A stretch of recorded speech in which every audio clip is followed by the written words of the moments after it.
Septième capsule sur les manipulations algébriques et la résolution d'équations quadratiques. La deuxième sur les expressions rationnelles. Donc, on commence à faire des opérations sur les expressions rationnelles. En premier lieu, on décide de commencer addition et soustraction. Donc, comme j'ai présenté dans la capsule précédente, travailler sur des expressions rationnelles revient à utiliser le même raisonnement qu'on ferait sur des fractions, donc des nombres. On va commencer à gauche à voir qu'est-ce qu'on ferait en additionnant et soustrayant des fractions, et on va appliquer le même raisonnement à droite sur les expressions rationnelles. Donc à gauche, on a l'exemple que j'ai choisi, 9 septièmes plus 4 cinquièmes moins 2 tiers. 7, 5 et 3, les dénominateurs, sont trois nombres premiers. C'est un exemple, ce n'est pas toujours le cas, mais dans ce cas-ci, c'est ce qu'on a, trois nombres premiers. Alors, pour trouver le dénominateur commun, c'est un rappel, dénominateur commun, ce qu'on fait, c'est le PPCM, le plus petit commun multiple des dénominateurs. Dans ce cas-ci, plus petit commun multiple de 3, 5 et 7. Comme ce sont des nombres premiers, 5, la seule façon d'obtenir, c'est 1 et 5, 3 aussi et 7 aussi. Le plus petit commun multiple, mais si je n'ai pas le choix, c'est le produit des 3. 3 fois 5 fois 7. Ce n'est pas toujours le cas. Ça donne 105 dans ce cas. Alors, sachant que le dénominateur commun est 105, je traduis chacune des fractions sur un dénominateur de 105. En ramenant fidèlement l'opération pour être sûr que je ne me trompe pas. 105, la façon d'obtenir ça, je multiplie 7 par 5 fois 3. Donc 7 fois 15. En bas et en haut, 9 fois 15. 9 fois 15 me donne 135. 5 doit être multiplié par 21, par 7 fois 3. 5 fois 21, donc 4 fois 21, 84. 3 doit être multiplié par 7 fois 5, 35. 2 fois 35, 70. Voilà pour les fractions équivalentes. Maintenant qu'on a le même dénominateur, l'idée est d'additionner et de soustraire sur ce grand dénominateur-là. Je rajoute une étape qu'on ne fait plus à force d'être habitué. Mais là, je prendrais 135, 84 et moins 70 sur le même dénominateur, ce qui me permettrait d'arriver à la simplification finale. 135 plus 84 moins 70 donnerait 149 105e. Et là, s'il y a des simplifications nécessaires, je les fais. Dans ce cas-ci, c'est une fraction déjà réduite, donc c'est ma réponse finale. Même raisonnement avec l'expression de droite. Donc, on va d'abord factoriser chacune des expressions. Prenez le temps de le faire avant d'écouter la suite.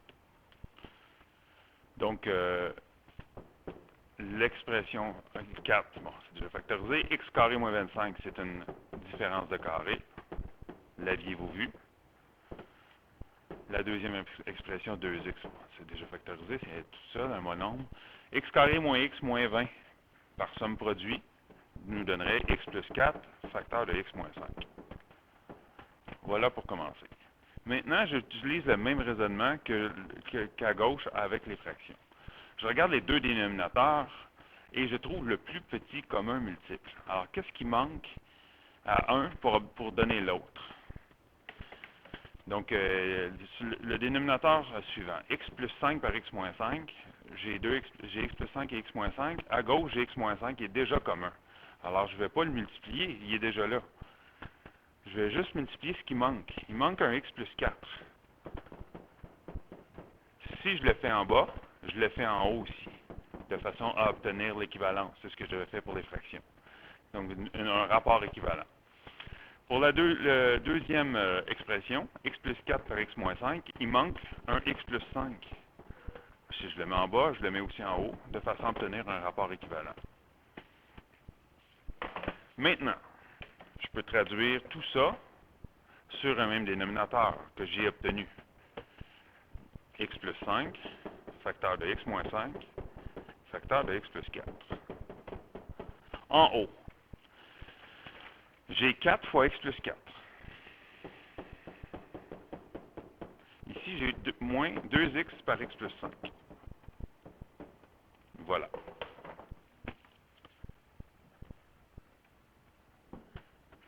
On continue. Cette fois-ci,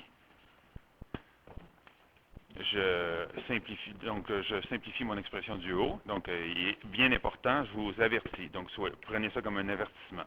Cela est une erreur grave. Si quelqu'un fait ça, et ça, c'est une erreur importante. On ne peut pas faire ces opérations-là pour la bonne raison que ça ne respecte pas la priorité des opérations. Donc, la priorité des opérations nous dit qu'il faut s'assurer d'y aller dans l'ordre. Multiplication, division, addition, soustraction. Alors, dans ce cas-ci, on est en train de diviser alors qu'il y a une soustraction qui a lieu ici. Donc, c'est bien important. Ça empêche de faire les simplifications qu'on pourrait faire. Prenez-le en note. Assurez-vous que vous ne commettez pas cette erreur-là, qui serait dommage, parce que dans ce temps-là, votre problème ne vaut plus grand-chose en évaluation. Donc, à mettre sur votre feuille de mémoire. Donc, la seule chose que je peux faire, finalement, c'est simplifier le numérateur. Donc, 4x plus 4, 4 fois x plus 4 donne 4x plus 16. Moins 2x fois x plus 5, je vous rappelle que c'est le moins 2x qui va multiplier. Donc, il ne faut pas oublier de distribuer l'ensemble. Donc, moins 2x carré. Moins 2x fois 5 donne moins 10x. Tout ça sur le dénominateur que je vais laisser de même, dans l'espoir que peut-être en réassemblant mes termes et en factorisant le haut, je puisse avoir quelque chose qui me permettrait de simplifier. Vous avez remarqué que je ne me suis pas encore occupé de mes restrictions. Rien qui presse parce que je ne suis pas encore rendu à simplifier. Il faut que je le fasse juste avant de simplifier. Je peux le faire n'importe quand, mais je vais être sûr de le placer vers la fin. Donc, avant de simplifier, je vais y penser. Alors, ce qu'on a, si je réordonne les termes, on aurait ceci. Moins 2x carré, moins 6x. Ensuite de ça, j'ai plus 16. En bas, j'ai la même expression que je vais traîner jusqu'à la fin.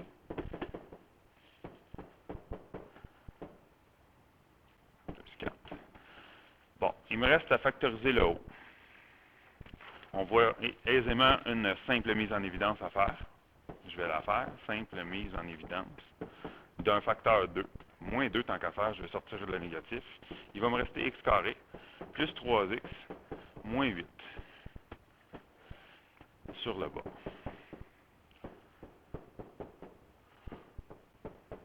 Mettez la vidéo sur pause, prenez le temps de factoriser le haut avant de continuer.